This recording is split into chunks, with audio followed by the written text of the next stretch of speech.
Assalamu алейкум тугандар. Мен түндүк түштүк жолундамын. Бул жагы Калмак Кырчын айылы. Бул жол Ысык-Көлгө кете турган жол. Биз азыр сайда турабыз. Так, бул жака Канжыга чыгып кетет. Бул КамАЗдар Канжыгадан кара тупурак алып түшүп келишет. Шаарга алып түшүп сатышат, же болбосо жана башка иштерди кылышат. Бул жерде мен бир нерсеге көрүп токтолдум да. Токтоп, мына съемка кылайын дедим. Бул иштеп аткандар пакистандыктар экен. Пакистандыктар келип бизде иштеп атат. Мына көз номери. Көздөрү.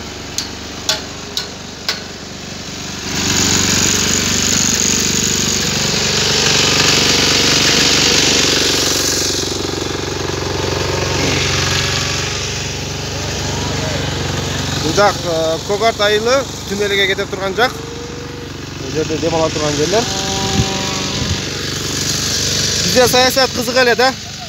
Биз кыргыздар жана кыргызстандыктар Россияга, Казакстанга иштейбиз. Бирөөнүн колунда барып. Өзүбүздүн ишибизди иностранецтерге беребиз, пакистандыктарга. Ушу ишти өзүбүз кылып туруп, сыртка мигрант болуп чыкпай эле койсок кандай дейсиздер? Миграция эмесин, политиканы туура эмес жүргүзүп атабыз. Малдар жайлоого кетип атат азыр.